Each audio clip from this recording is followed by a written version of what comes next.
Hey everybody, and welcome to a Monday edition.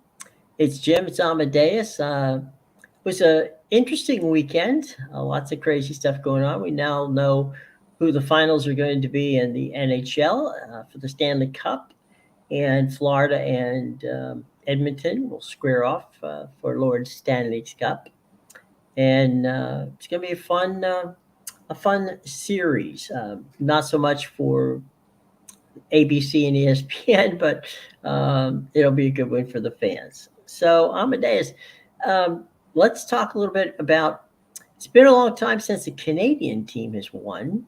Not a long time. It's been a while since the Canadian team won. Is is there a lot of buzz in Canada now about Edmonton? Yeah, definitely. There's usually a lot of buzz during the Stanley Cup Finals Hmm. in general. Obviously, we're gonna have the second straight season with the Florida Panthers in the final, which Yeah, take that as you will. But absolutely, there's obviously it's been what 30 something years since the yeah. Canadian team won. So there's always going to be people that are a lot of hyped. Me, not so much myself, just because Hmm. I kind of wanted to see the stars in there because Hmm. Peter DeBoer and Joe Pavelski got a few of Hmm. my Sharks on there that I would have liked to see win a cup, but that just goes to show you how much the NHL hates the Sharks. They'll do anything.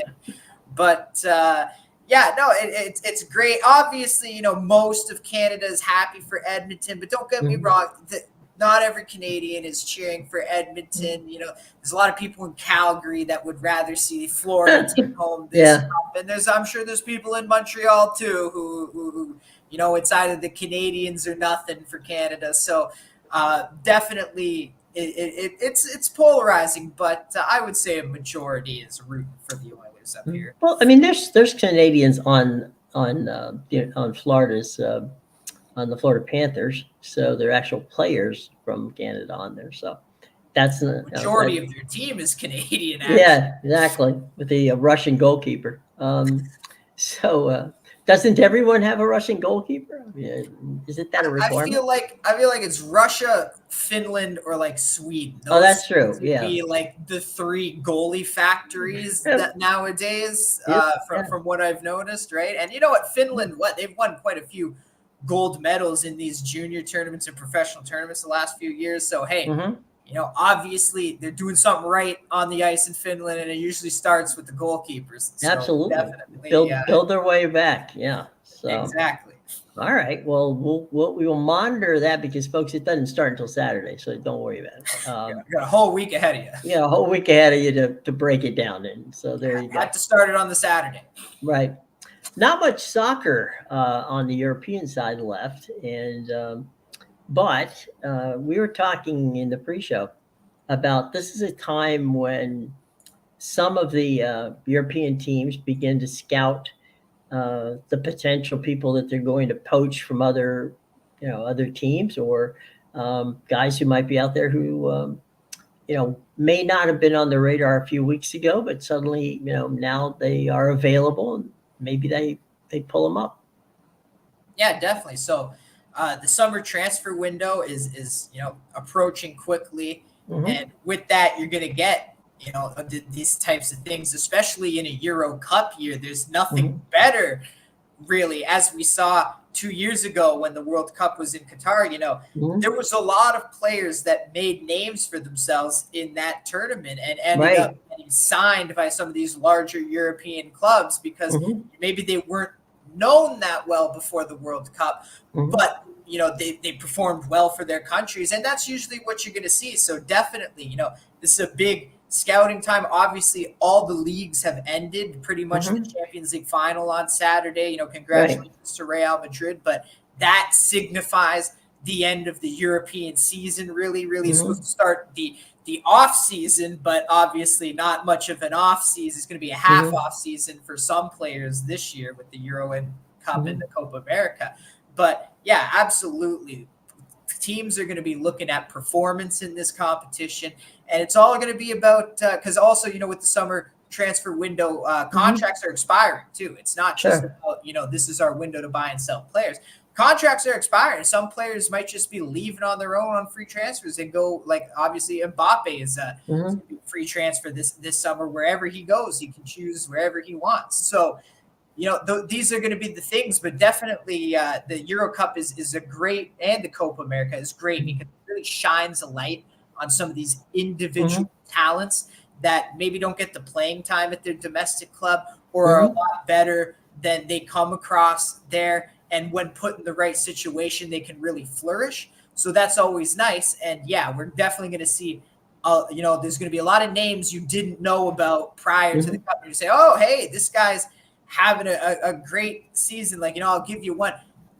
He doesn't get a lot of love over at Manchester United, but you watch when Scott McTominay, puts the shirt on for Scotland in this Euro Cup. He's looking like Messi out there for Scotch because he's been tearing up the Euro qualifiers over the last year. Well, one of the things, and we've talked about this often, is that if you're if you're not on a great team, right, and you're a solid player, you can pass the ball to people and it goes past them or whatever, or they pass the ball to you in opportune times. But it's really being put in the right position to excel, and maybe that happens. When you're on your national team, all the players on that team earned their way on the national team. They know at this point, where do I need to get him that ball so he can, so he can take a shot, or what can I do to play better defense? I mean, these are the best of each country. So, it's only stands to reason that if you're playing with the best, at least it's going to make you look better. Yeah, definitely. And chemistry is a big aspect too, in my opinion, just because, we've seen it many times. Brazil in the last World Cup is a great example. You can take some of the best players from every team across Europe and South America, and you put them together, and sometimes it just doesn't work. It doesn't stick well.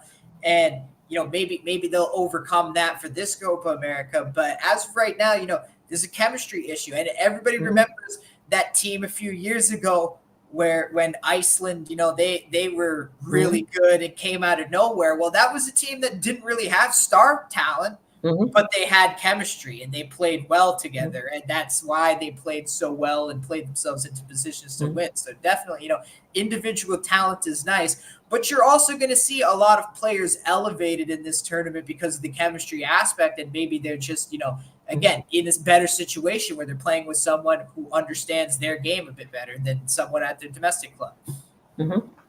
Well, so now we still have some very important soccer to be played. Now that's something you're focusing on at this point. So let us in on what we should be paying attention to. Yeah, we got so the Euro Cup is obviously going to be starting on June 14th. So there's a lot to watch there when the Euro Cup happens. Even the Copa America starts a week afterwards. So it's going to be very good It's next week. Yeah, pretty much. So it's basically 11 days now. So it's June 3rd. So yeah, it's coming up on quick. It kicks off on the Friday with Germany and Scotland as the first match. But there's going to be a lot to watch in this tournament.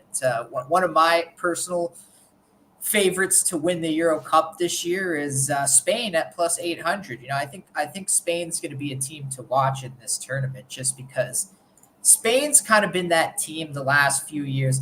A lot of people had them in the last World Cup. A lot of people had them in the Euro Cup prior to this one, the one that Italy won.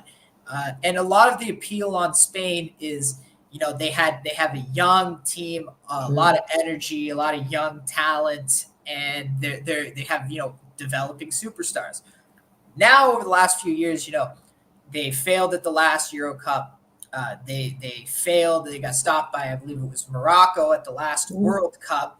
Spain has kind of turned bettors off a bit, but I say that this is the time to grab them now because 4 years ago they weren't ready to win the Euro Cup. 2 years ago they weren't ready to win the World Cup. They just weren't. They were still young, but now their players, I would say, have developed more at their domestic clubs, but also on this team alone. You have that hurt from losing at the last Euro Cup. You have that hurt of getting past the group stage and losing to Morocco. Maybe not a flashy team, but Morocco's the best ranked team in Africa. So, those things, and especially a close neighbor like that to Spain, those are humbling experiences. They're going to draw from that experience. And these, again, these young players, they're not kids anymore is the other thing. Where 4 years ago, maybe they were, closer to 20 years old. Now these guys are closer to their prime age. And they've done nothing but develop the last 4 years. And Spain also won the UEFA Nations League last year in a very impressive feat. They beat Italy, and then they beat Croatia, who always seems to just come up short. But again, this is a solid Spain team. Now they have some experience of winning on their side to go with that hurt. And I like the value on Spain at plus 800. Everybody's going to bet the England and the France at plus 300, 400. And sure, look, England, when you look at the rosters, England and France have the two best rosters. Absolutely. But, France, funny enough, as dominant as France has been on the world stage, they really haven't won that much over the last few years. They went to the World Cup final. Yes, they lost. Last Euro Cup, they didn't even make it to the final. It was England and Italy. So this is what I mean. Everybody remembers, because it's the same France team. It's the same players, but this isn't really they haven't won. They haven't had that relevancy in quite a few years now. So you got to wonder from the mental aspect where France is at. Like, they're not coming into this like, oh, we won 2 of the last 3 turns. No, they're coming into this like, we won 2, and now we've kind of stalled, and we're coming up short now. What's happening here? So, and again with England, they went to the final a few years ago, lost to Italy.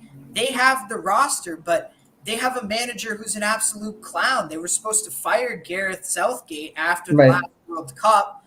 They performed well, but they didn't go to the final in the last World Cup. They got stopped by France.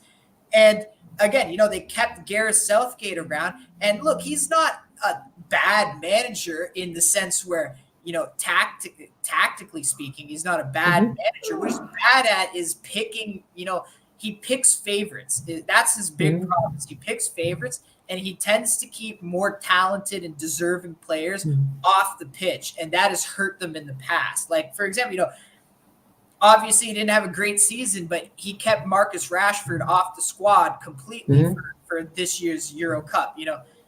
As bad as of a season he had over at Man United, Marcus Rashford is a phenomenal player, and he's a young player. He is a very good talent to have. And the fact that you've omitted him completely from the squad, I can find 2 or 3 players you could replace him with. So it's just clown moves like that, which makes me think England can't be taken seriously with Southgate at the helm. And then the third favorite here, Germany, plus 550. I think the only reason they're getting such a favorable price is because they're hosting the tournament. Germany hasn't done anything in years. Go check. They failed to make it out of the group stage at the last World Cup. They I think they got knocked out in the first knockout stage of the last Euro Cup. They failed to make it out of the group stage at the World Cup before that. So this is now, we're talking systemic, the last 3 international competitions, systemic poor failure. Not to mention, Germany had automatic qualification for this as the host nation. Right. So they're coming off their last meaningful tournament, the last time they actually played a match that mattered, where the other was trying to beat them, was the group stage at the World Cup they failed to get out of. And since then, they've fired their head coach. So they haven't really, they're in a transitioning phase with the new head coach, and they might have a different team than they did under Hansi Flick, and maybe this manager's better, but they're still untested. They haven't really played in a meaningful match since that failure at the World Cup. And frankly, when I look at the roster, I mean, we're still rolling guys like Thomas Mueller out. He's a great player, but Thomas Mueller's past your prime. And Füllkrug, look, I love Füllkrug. He doesn't move the needle for me as a world-class striker. So it's just something where I look at the roster, the defense is washed, the squad is somewhat aging, and I don't think this German team is a real threat. Well, you brought up the point in the pre-show we were talking. You said that you like this, you like Scotland as a plucky group there. Uh, Given what you said, should we be surprised if Scotland beats Germany to open the cup? Yeah, I wouldn't be shocked at all. Like, again, Germany, the host nation, they're a minus Mhm. 400 in this game. And a lot of people think, oh, it's going to be amped. It's opening night. It's going to be a packed house. Look, Mhm. I've seen it many times where the host nation fails. Qatar didn't win their first match at the World Cup in Right. 2022. There's been many examples of when that's happened. So Mhm. I'm not convinced, even at the Women's World Cup, Australia, I believe Mhm. they drew in their first Yeah, match they did. hosting the thing. So, and they were, again, minus 275 favorites. So, look, this is one where I don't think people realize the first match is the most dangerous match of the tournament Mhm. because that's when you can catch a team off guard. They haven't really settled into the tournament, the style of play. It's very different. You have 3 matches to get out of the group. You cannot afford to drop points in any match. It's Mhm. there's very fine margins of error. Mhm. And that's the thing. You can catch a team off guard, especially a team like Germany, who hasn't played in a real match. I really don't care that you beat, a team in a friendly 4-1. That means nothing to me until I see you play in a meaningful competition, which you haven't done so. This is absolutely a match that they could catch them off guard. Scotland beat Spain Mhm. in the Euro Cup qualifiers over the Mhm. last year. So yeah, Scotland hasn't been great in their last few matches, and people are going to look at that and think they don't have a chance here because they've lost something like 4 of Mhm. their last 5. 2 of those were friendlies. The other 3, in the Euro Cup qualifiers, they'd already clinched a spot, Mhm. they'd already clinched a spot to the tournament by that point because they won the first 6 of the group. So Right. look, this is a dangerous match for Germany on opening night. That's all I'm going to say about that one. Well, I'm going to get you to say something else real quick. Now, you'd mentioned that the star of this Scottish team is someone who, it was a Man United didn't fans might not have been so keen on, but they may take a second look after the way he plays for Scotland. Yeah, and he's a great example because he has been a bench player at Manchester United for the last 2 years. I didn't say his name. Please go ahead and tell us who it is. So I didn't reveal the guy's name, so Yes, please do me a yes, favor yeah. and do that. Scott McTominay. Look, There you go. he's been he's been on the bench at Manchester United. Like, yeah, he gets a start here and It's there, but McTominay. Is that the name of McTominay. the McTominay? Okay. Yeah, McTominay, and this guy, look, he's a phenomenal player, and you don't see it much at Manchester United because he doesn't get much playing time there. There's a lot of talent on the team, especially at his position in the midfield. They got guys like Casemiro. They don't need Eriksen. They don't really need him on to start, but he absolutely, when you watch him play for his country, this guy is unbelievable. He's a big reason why Scotland came out and won their first, 6 matches of the Euro qualifying group stage. Why they got themselves in such a position. Why they were able to beat Spain. This guy has galvanized their attack. They have phenomenal attack with him on the field. And again, you're not going to see these things at Man United. You're only going to see it when you watch him play for Scotland because that's where he's a starter. That's where he gets the playing time, and that's where he plays his ass off and brings his best effort because the team believes in him and he goes 100% for them. So I'm telling you, Scotland, Scotland's a dangerous team in this group. They're in the same group as Germany, obviously, but look, I've already voiced why I think the Germans aren't going to do well, and you know who else is in that group? Hungary. Germany hasn't beaten Hungary in a meaningful match in 3 straight meetings over the last 3 years. So we're talking about recent meetings between Germany and Hungary. They can't even beat them. And everybody's just going to write off, oh, Germany's beating Hungary in the group. They're getting full 9 points. No, Scotland can take points from Germany. Hungary can take points from Germany. I would say Switzerland can, because Switzerland's not as bad as people think. Mm-hmm. But Switzerland also, they haven't impressed me over the last year, especially in some of their matches against Romania and things like that. They've been on the decline a bit. Here's Scott's a little bit of Scott's highlight reel for you. You might want to take a look and see that he scored that one for the parking lot. Okay, Yeah, so and these are the things he does, right? It's all about it's all about positioning on the pitch. He knows what his role is, and look, he doesn't get the big playing time. dude. Yeah, he doesn't get the playing time for United, but he gets the playing time for Scotland, and it's going to show in this Euro Cup.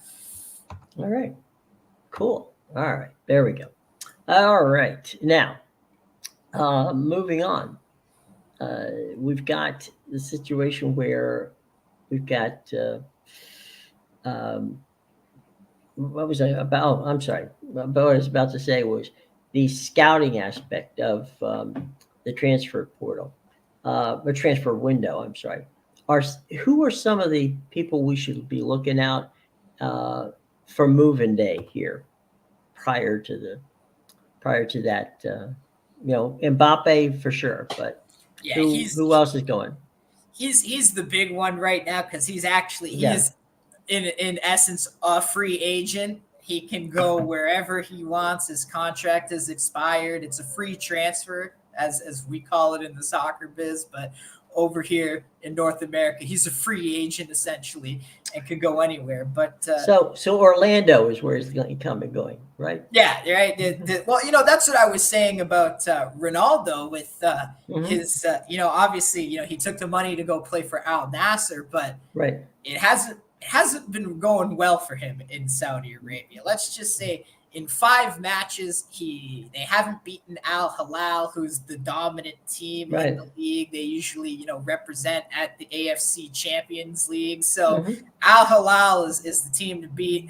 So far since Ronaldo got there, they're not moving the needle against Al Hilal. So if he's done after 2 years there, when his contract expires, because really it was right after the World Cup when that happened. So his contract, I believe, expires in the winter transfer window or later this year. But that would be the move for me. I think is try to bring Ronaldo to Orlando and get the Messi Ronaldo rivalry back going. We've mentioned this. Bring Neymar. Neymar's not doing anything, man. He's been celebrating his sister's birthday for the last straight year. like he's literally hasn't played in any games. So someone make a call to him. You can have some of the best South American players playing down in Florida for sure. There you go.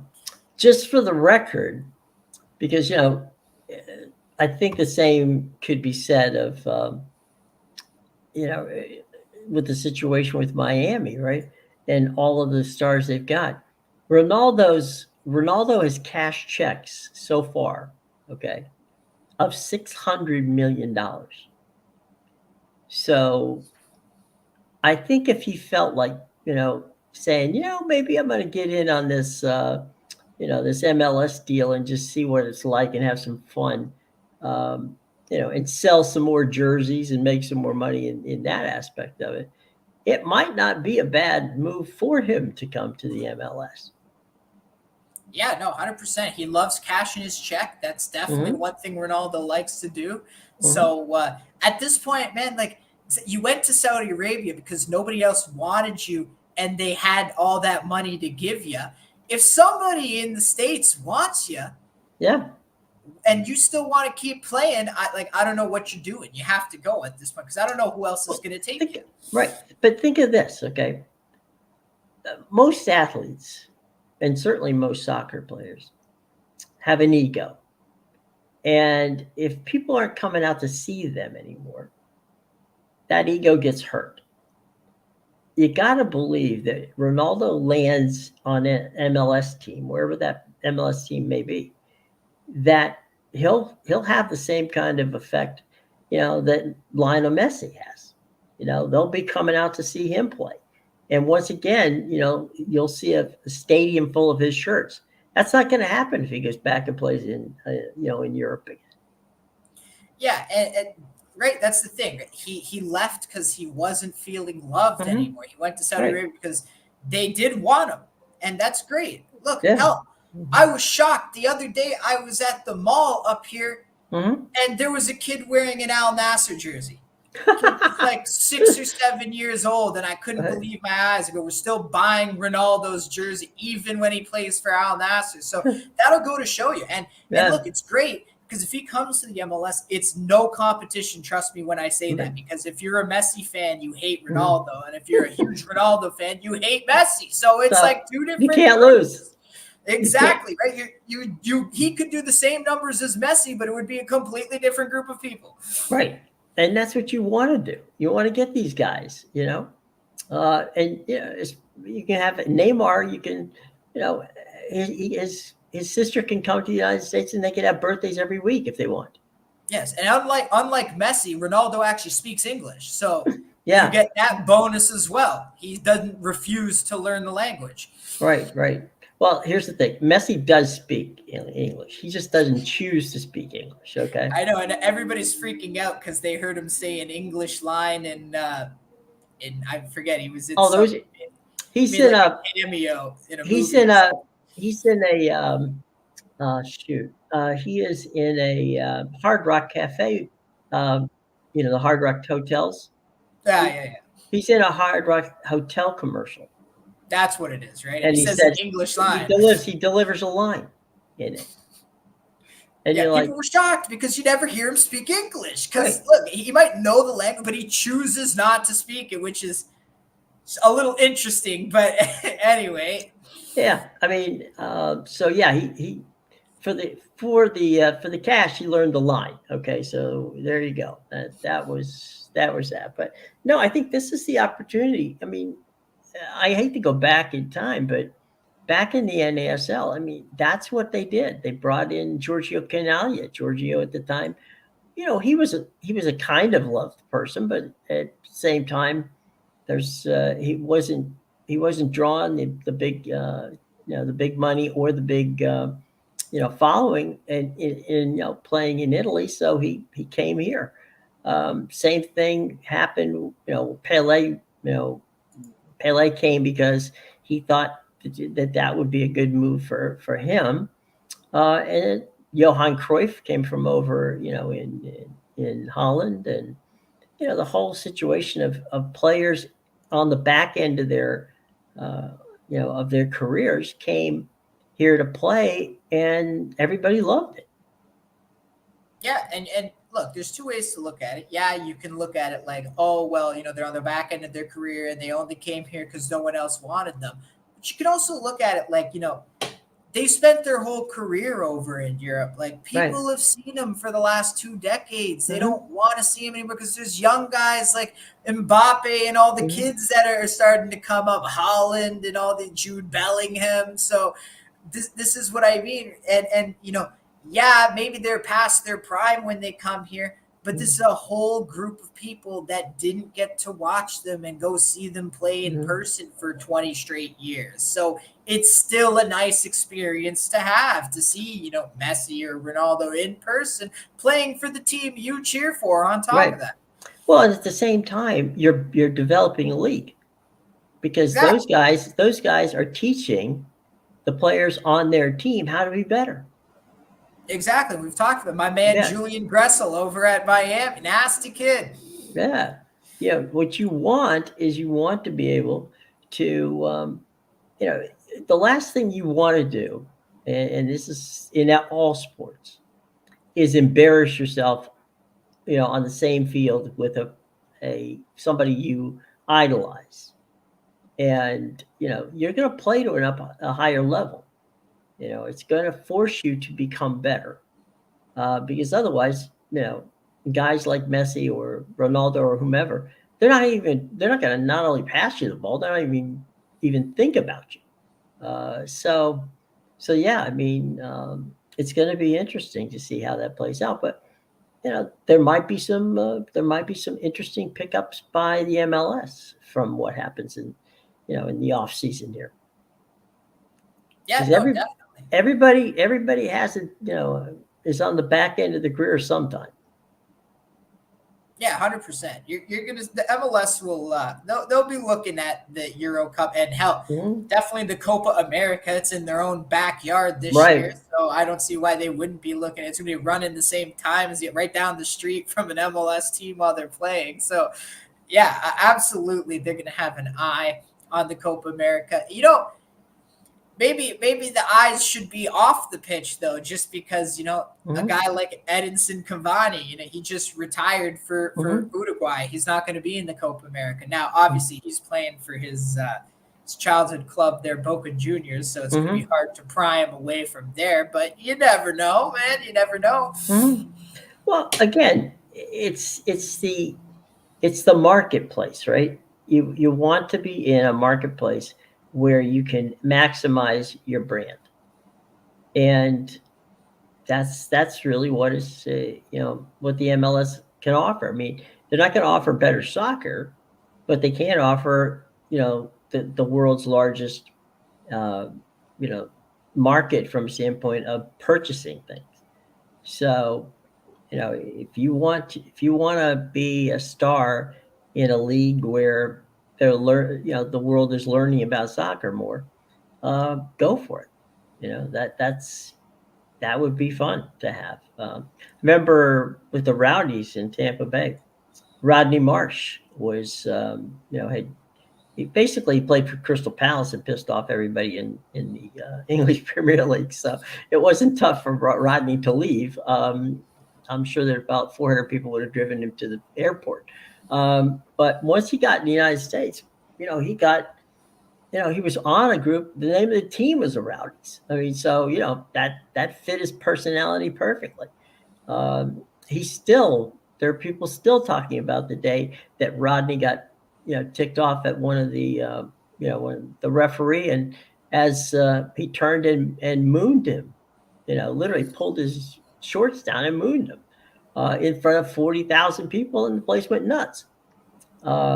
He got a red card, but the place went went nuts. Um, by the way, doing TV that time was we had an announcer who had a little bit of problem explaining what was going on the field, but things happen. Uh, so yeah, I mean, you want those kind of personalities to come and to play for your team because sports has always been and always will be a personality driven industry. Yeah, absolutely. And you always get characters like that. You hope if you're lucky you get characters like that. You do. You want that. You want those players that can give you that color, that brashness. Like Bryce Harper in Philadelphia. Nobody plays harder than Bryce, and the fans enjoy it and appreciate it. Yeah, it makes But for good yeah, entertainment. right. I mean, you're paying that money. You want to see somebody who cares as much about the game as you do. Oh, 100%. So there you go, boys and girls. Speaking about caring as much as you do, it's Amadeus. It's your time to tell us what you care about today in the show box below. Yeah, make sure you check out my premium picks at bigowl.com, pickadvisor.com, and theinsidersroom.com. The links are in the description below. I just got two plays today, one on the pitch in Argentina that you can go grab. I'm coming off a 5-2 day on the pitch yesterday, so go check that out. And I also have one play up in cricket, the T20 Ooh, World okay. World Cup that's being hosted in the USA as well. That's going on. I'm perfect 2-0 with my totals in the tournament. I had the under in the Oman Namibia match last night, and I had the over in the Canada USA match on opening night. So go check out my cricket action on the pitch for tonight. Cool. Well, let me ask you a question. How do you bet on cricket? It's very complicated sport, and there's a lot to take into account when handicapping it. I would think.